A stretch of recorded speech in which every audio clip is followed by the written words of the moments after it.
आरोला सगळी वस्तुस्थिती सांगितली, आरोला त्यांच्याकडे पाठवलं आणि आरोला नंतर निकाल जाहीर केला. पण जाहीर केल्यावर सुद्धा पुन्हा थांबवलं आणि पुन्हा रिकाउंटिंग करायचा अर्ज उमेदवार देतो आणि हे ते अर्ज घेतात. त्याच्या एवढी लाजिरवाणी निवडणूक या देशामध्ये कधी पाहिली नाही आणि भविष्यात तर पाहू शकतो, ह्यांचं काळ आहे तोवर. त्यामुळे अशा पद्धतीने जर या निवडणुका होत असतील आणि सामान्य मतदाराला तुम्ही प्रलोभन देऊन निवडणूक जिंकत असताल तर मला ह्या लोकांची ह्या पक्षाची क्यू करावी वाटते. इकडे घोषणा काय, देशात नंबर 1 चा पक्ष कोणता? भारतीय जनता पार्टी. आणि रस्त्यावर प्रचारात फिरताना 4 कार्यकर्ते नाही भारतीय जनता पार्टी जवळ, पण देशातला नंबर 1 चा पक्ष, त्याच्या मागे माणूस नाही. पण ह्यांच्या मागे माणूस जरी नसला तर सत्तेच्या माध्यमातून प्रशासनातले काही अधिकारी आणि पैशाची मस्ती ह्या दोन जोरावर ते ह्या ठिकाणी निवडणुकीला समोरे गेलेत. पण मी परभणीकरांना या ठिकाणी पुन्हा मी त्यांचं अभिवादन करतो, त्यांचे आभार मानतोय की तुम्ही एवढ्या सगळ्या धांदलीत सुद्धा, एवढ्या सगळ्या वावटळीत सुद्धा परभणीच्या महानगरपालिकेवर महाविकास आघाडीचा झेंडा फडकवण्यासाठी तुम्ही सज्ज झालात. त्याबद्दल तुम्हाला पुन्हा एकदा नमस्कार. प्रभाग क्रमांक 14 मध्ये भारतीय जनता पार्टीच्या काही समर्थकांनी आवर्जून सांगालो, भारतीय जनता पार्टीच्या काही समर्थकांनी आम्हाला काँग्रेसलाही द्यायचं नाही, राष्ट्रवादीला द्यायचं नाही, कोणाला द्यायचं नाही, आम्हाला नोटाला मारायचं. नोटाला मतं मारलीत, नोटाला सुशिक्षित लोकांनी मारलीत, प्रतिष्ठित व्यापाऱ्यांनी मारलीत. ही लाज होण्यासारखी गोष्ट आहे. अरे ही लोकशाही कशासाठी ठेवली आहे? तुम्हाला एवढा खुमखुमी होती तर उभे करायचे ना माणसं, तुम्ही नको म्हणलं होतं तुम्हाला आम्ही.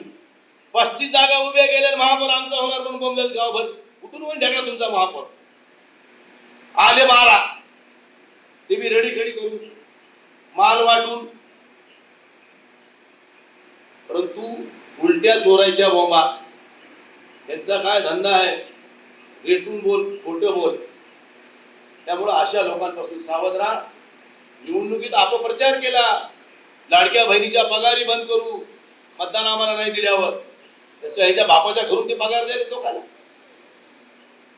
म्हणजे इतक्या खालच्या पातळीचा प्रचार भारतीय जनता पार्टीने करावा ही शोकांतिका आहे या देशामध्ये. म्हणून माझी सगळ्या मतदारांना विनंती आहे, या पुढच्या कुठल्याही निवडणुका जर आम्ही एकजुटीने लढलो, आमच्यामध्ये एक वाक्यता जर आम्ही ठेवली तर ह्याला आम्ही 4 मुंड्याची केल्याशिवाय राहणार नाही, हे आपण लक्षात ठेवा. फक्त आमच्यामधला एक वाक्यता, आमच्यातली एकजूट ही कायम राहिली पाहिजे. थोडासा रुसवा फुटवा कुठं असतंय ते तुम्ही आपण कुठेतरी दूर केला पाहिजे, मनाचा मोठेपणा दाखवला पाहिजे. ज्यावेळेस आम्ही काँग्रेस आणि शिवसेनेची युती करत होतो त्यावेळेस 4-2 जागावर आमचं थोडं बहुत एक वाक्यता होत नव्हती, परंतु दोघांनी समजूतदारपणा घेतला, काँग्रेसने समजूतदारपणा घेतला आणि सामंजस्याने हा विषय संपवला. म्हणून आज आम्ही महापौर बनवण्यासाठी पात्र ठरलो. जर आम्ही सोबत बसलो नसतो तर आमचा महापौर झाला नसता, हे पण सत्य आहे. आता मी इथंच म्हणलो होतो, घडीला मतदान म्हणजे बीजेपीला मतदान, आणि ते सगळ्या लोकांनी ग्राह्य धरलं आणि त्या ठिकाणी सगळेजण एकवटले आणि त्या ठिकाणी दोन्ही पक्षाला बाजूला ठेवलं.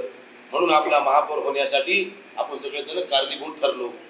या ठिकाणी सिद्धार्थ हत्ती आंबेरे मित्र आहे, परंतु आम्ही म्हणलो सिद्धार्थ भाऊ, एखादी गोष्ट इकडे तिकडे होत असते, एखादा निष्ठावंत काम करणारा कार्यकर्ता अशा वेळेस आग्रह करतो, आम्हाला सुद्धा माणसं जपायची असते, तुम्हाला सुद्धा जपायची असते. म्हणून आमदार साहेबांनी त्यांची नाराजी दूर केली आणि त्यांना 16च्या ऐवजी 12 उमेदवार देऊन टाकला आणि त्यांचंही समाधान करून टाकलं.